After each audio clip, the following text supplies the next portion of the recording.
Interior defensive lineman. This is the point right here. Looking down at my list, this is the point right here where I get weird. And I have a lot. I have a lot of not super chalk takes and watching film. It starts here. So I don't have a 10 through 6. I have an 8 through 6 for my interior defensive lineman. Okay. 8 is Brandon Dorless, which I know he's hard to kind of put around. I know sometimes he's an interior defensive lineman. Sometimes he's an edge rusher. It really depends on how much he fucking weighs because he can't decide. 7 is Chris Jenkins, which I know a lot of people have him pretty high. 6 is a guy I think is going to break your top 5. And I was surprised he didn't break mine. But I think he's a little bit too scheme dependent. And my 6 is Tavondre Sweat.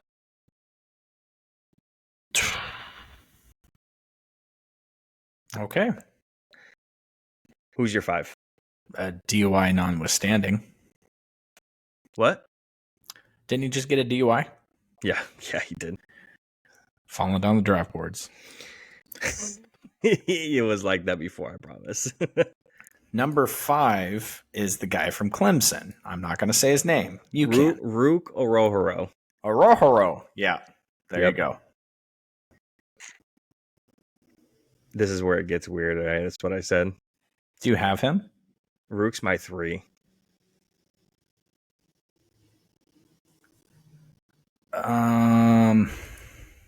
Okay. Well, give me one reason why you have him so highly ranked, and I'll see if I agree.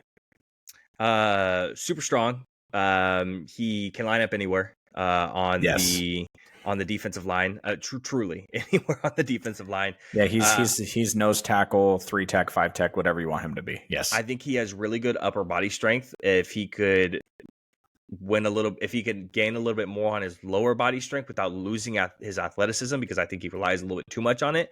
I think we're talking about a really good bull rush guy who can he can put pressure on that interior of that pocket and make that pocket collapse a little bit in more. I think he's fine as a run defender, which I think some people are going to be, interior defensive linemen. They're supposed to be stopping the run a lot of the times. He's good. He's sound. He's fine. But he's really good at stunts and crashes because he's so quick with this athleticism as an interior defensive lineman. You can have him lined up like on the outside and have him stunt on the inside, and he's so quick that he could still get there and make an impact on the interior of that pocket. Obviously, depending on how fast that quarterback gets the ball out, but he could still make an impact for sure. I think his biggest things is he relies a little bit too much on the athleticism, and everybody in the NFL is really fucking athletic. So I think there's that issue. And his change of direction is not fantastic, which is funny. He has a little bit of issues, not with the inside run schemes, but when we're talking about like tosses and sweeps, he has some issues kind of getting around to that and change his direction and trying a little bit. Yep. That's where he has his problems. But on the pass rush side and on those interior run plays, he's an impact player. And with him being so versatile, if you line him up on the outside, he can still make an impact if that play comes directly to him. He might be able to make a play happen. You might have a sweep going to the right and you see Roko Roro on the outside and you're like, fuck, well, I wasn't expecting that. He wasn't supposed to be there. So I think he's an impact player on anywhere on the defensive line. Yeah, I love the stunt ability, especially at a nose tackle or 3 tech position. And I love the fact that although I do think he requires coaching, he's technically sound. I like the fact that he's he keeps his body square and all these other things that, I've spent the last couple of seasons watching Javon Kinlaw get absolutely brutalized on the defense, on the line of scrimmage, because he gets sideways and he gets pushed out and he gets washed out of plays because he's not in position. And just watching him on tape, just squared up to the line of scrimmage, squared up to the ball carrier. I'm like, okay, that guy could plug in on the 49ers defensive line tomorrow and be successful. He's just holding the line. He's not doing anything impressive. He's not stopping anything, but he's leaving gaps open for other guys to make that play for sure. Correct. Yeah. So he's my 3. So who do you have at 5? Michael Hall Jr. Ooh. Okay. Why? Gap shooter is kind of where I have him. His biggest issues is his lower body strength. He doesn't have a whole lot of it, and I don't think his hand placement's fantastic. So he's not getting on the inside of a lot of guards and centers. He's not really getting inside of them, and he's playing a lot of 3 tech. He's playing a lot of guard against a lot of guards. So he's not getting inside with a lot of those guys. So I think his hand placements could use some fundamentally sound coaching. But when it comes to shooting the gaps and getting off the line really quick, I think he's up there with some of the better guys in this class. When he breaks off that line, he's in there and he's trying to shoot that gap as fast as possible. So when he's trying to shoot in that A gap, I think he's quicker than most guys, even inside my top 5.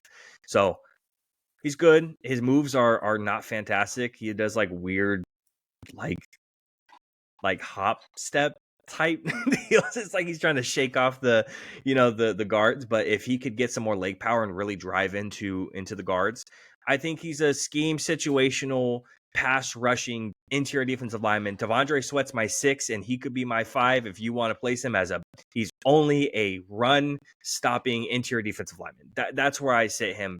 Both those guys, they're flip-flopped doing different things. It's just how you value them. And that's a great point, because I do not value an interior defensive lineman that struggles to stop the run. Yeah, no, absolutely. But it depends who else you have there. Who's kidding who? I mean, if you have, depending on the player there. So, who's your number 4 then? I guess it gets weird. Now I'm confused. Jerzon Newton's my 4. Oh, what the fuck? Okay. Okay. I'm going to put it this way. So I'm confused. I am when you watch film on certain guys, and it's hard to put into words. I have a couple of things here, but it's hard to put into words on why I don't like a guy.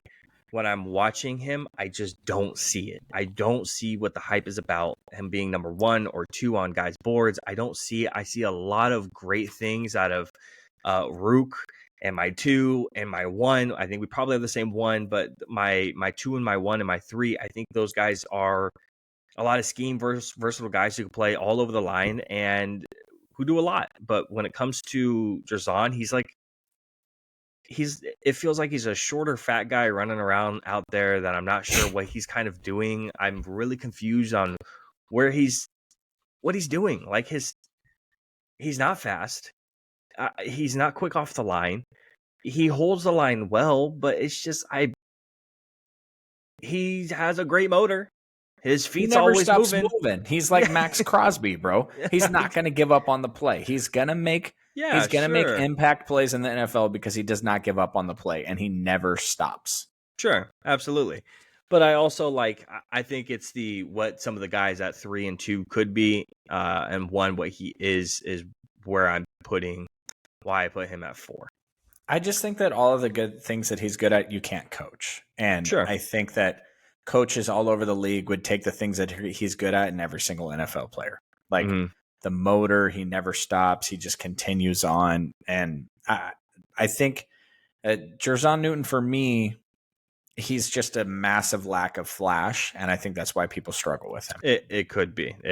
I've had a couple guys where I'm like, he's boring to fucking watch, and I don't like fucking, watching him, and he kind of sucks watching him. But, he's one of those guys that I again was bored watching him, but I just didn't see some of the stuff other guys are seeing. That's just where I'm sitting.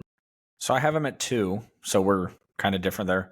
I also had Sweat at 3, who you completely left off. Mm-hmm. And at 4, I have Fisk. So Fisk is on my list.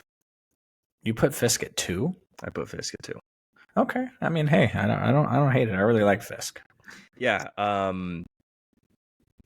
I think he's another guy you could place kind of all over the line. Really, truly. I don't think he's light, right? And his arm length isn't fantastic, but I think he's a smart run defender. I think that's where he's intelligent, and you could tell with him, he shifts on the line.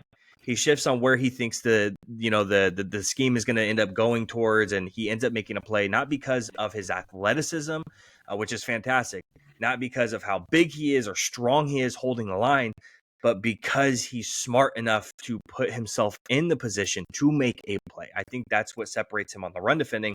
And on the pass rush stuff, put him all over the line. He's super athletic. He's super strong. Go watch all his combine shit, and it backs it all up, right?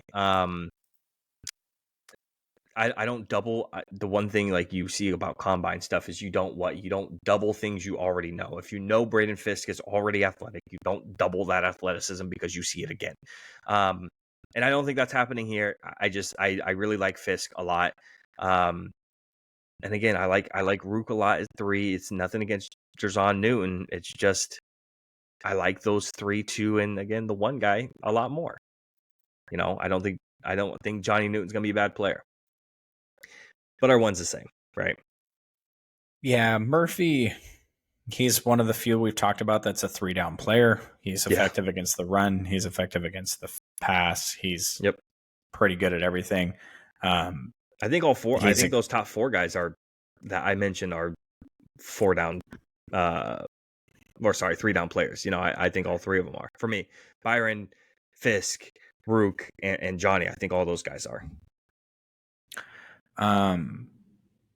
Yeah, and really the only thing on Byron Murphy I've seen is they talk about his short arms, but I'm not even really sure what that means. We're defensive linemen are closing the gap. They're bringing the contact. They're initiating the contact. So with short arms, like if you're explosive and powerful, the short arms aren't really going to hold you back. I just think again, it's trying to find a con for a player who's really good because you have to put something on the list. And I don't think it shows up on tape. I don't think the short arms show up. I think with his size, I think he's able to get the centers and guards off balance so well. He doesn't have a lot of pass rush moves, but he gets in so well that he doesn't really need a whole lot. So that's another coaching thing, but he's super strong. He's really violent. He kind of just throws guys to the side sometimes. He's tossing centers into the quarterback. He's just a guy I think is the undisputed one. I know I've seen Jerzon Newton as the one, but to me it's undisputedly Byron Murphy for